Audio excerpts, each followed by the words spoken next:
The very first Adam Kok was probably a runaway slave.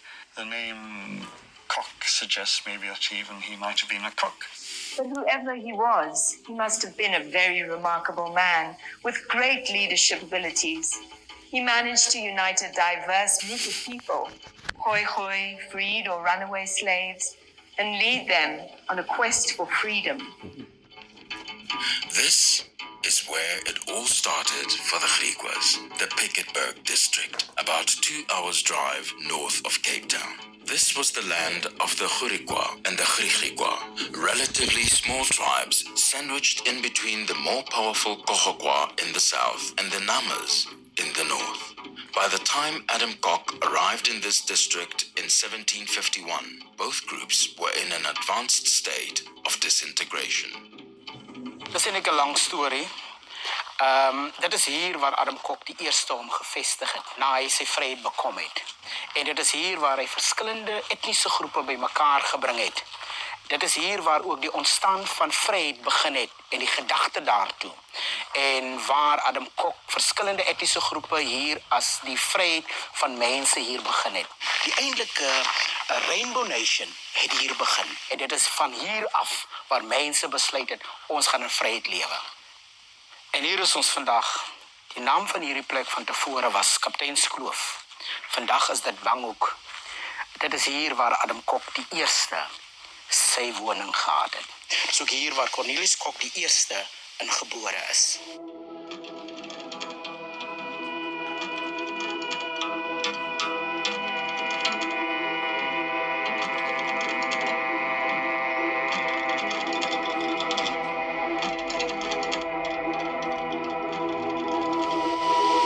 As more and more frontier farmers moved in here, grazing land became increasingly scarce. Adam Kok and his followers, under pressure to find pasture, headed north over the Olifantsrivier into what is today known as the Knersvlakte, or the Little Namakwa land.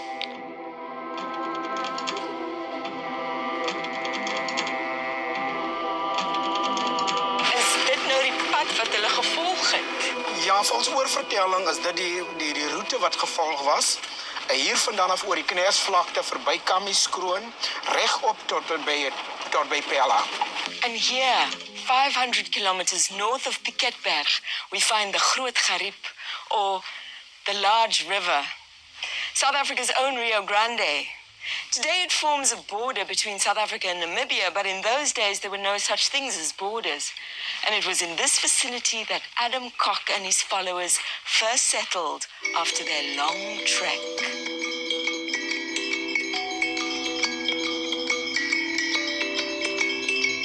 Cornelis Kok set up a number of cattle posts along the river, such as this one.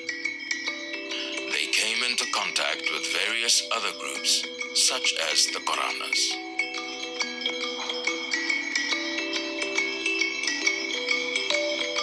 And so when the missionaries came to that part of the world, of course they were going to work through the Koks. And the Koks actually saved and supported the missionaries on a number of occasions by advancing them loans, giving them wheat, giving them livestock. They were quick to adopt Christianity, quick to adopt colonial culture, but at the same time they knew enough about colonial culture to want to avoid it and put a healthy distance between them and the colony. Sjoe, meneer Messelaar, ons is nou al 4 dae op die pad. En ons is uiteindelik hier op Philipolis. Ja, uiteindelik, Rihanna.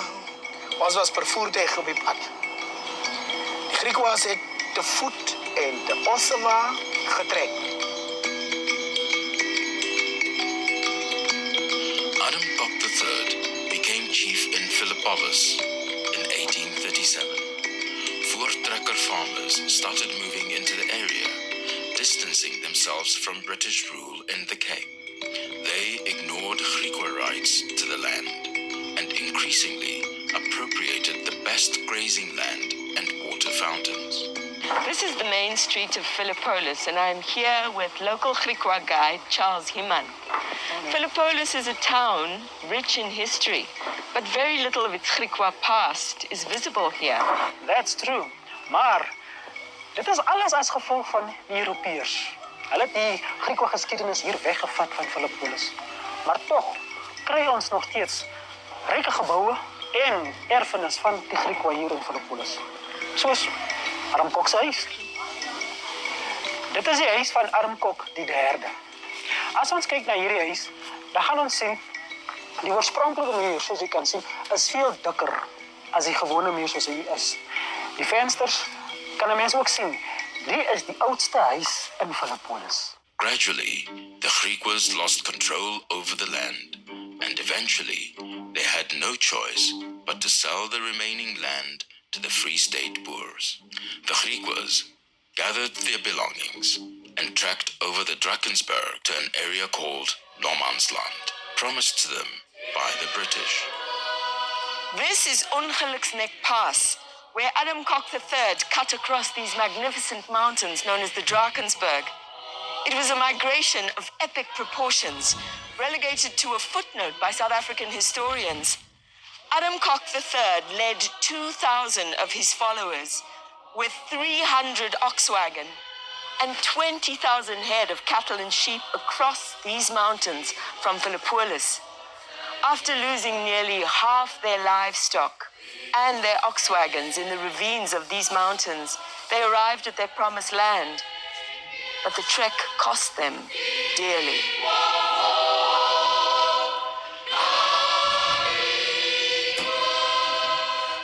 Despite the odds, the Griqua settlement survived for a decade before they were annexed by the Cape government. Today, many Griquas are still bitter about the betrayal of the British when they lost their diamond-rich land to the Boers in the Free State. Our land is stolen by the British people. They're sitting with our diamonds also there. They're so rich today, and they sold it then because our people was not educated. They didn't have lawyers and everything.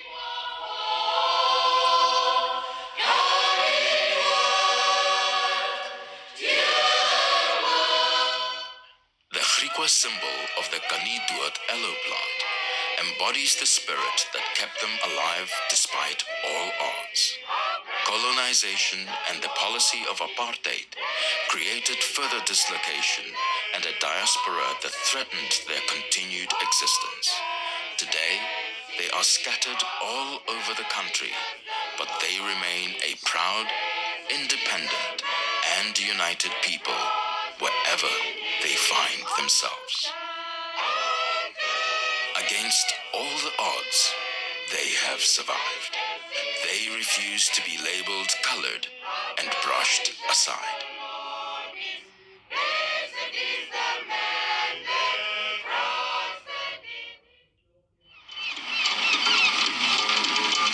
July 1737, Cape Town Harbor. A young former butcher's apprentice from Germany, George Schmidt, steps ashore. His mission?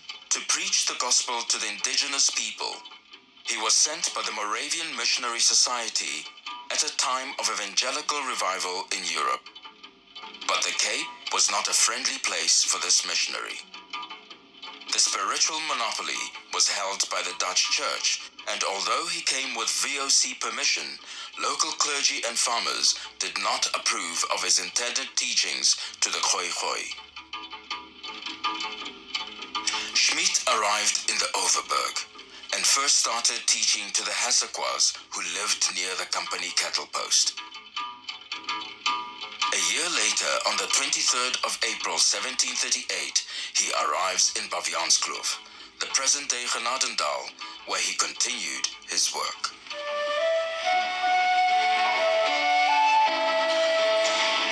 In 2018, Moravians in Genadendal commemorated 280 years since his arrival and his work as a pioneer, making it the oldest mission station in Southern Africa.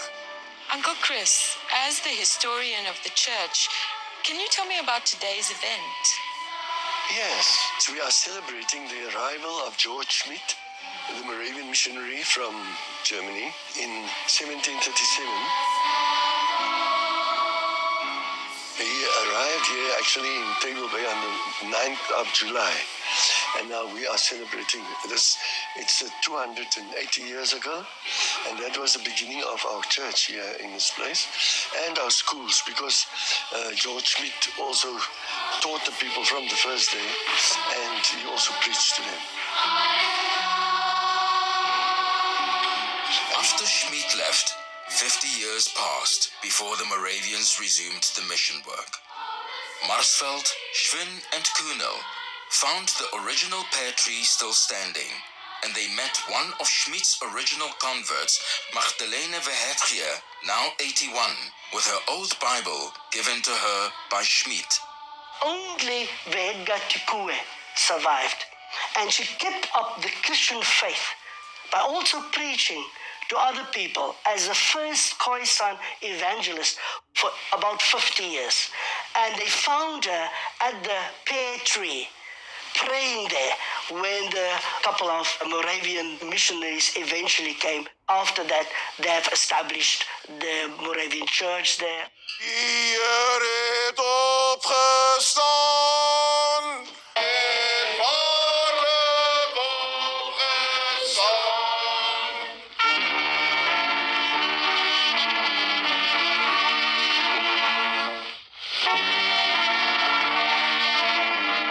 On Easter Sunday morning, Moravians worldwide celebrate the resurrection of Jesus Christ. But here in Genadendal, it certainly is a deep emotional experience. The significance of this sunrise service dates back for many, many centuries. It started with the founding of the Moravian Church in 1457 in Moravia, Bohemia, today the Czech Republic. We celebrate this every Easter morning, although the early Christians celebrated it every Sunday morning at sunrise. The congregation walk from the church square towards the village graveyard, about 20 minutes away, led by the brass band.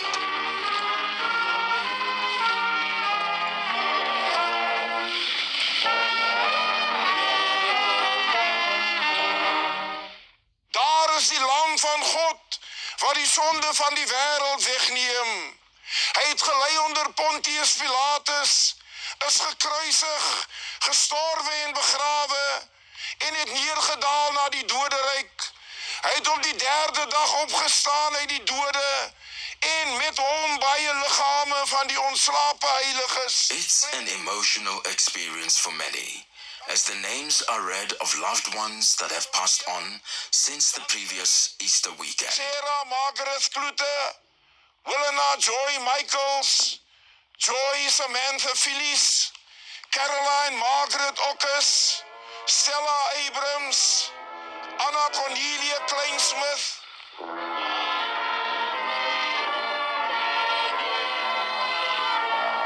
By the early 1800s, more than 1,000 people were living in Genadendal, making it the second biggest town after Cape Town.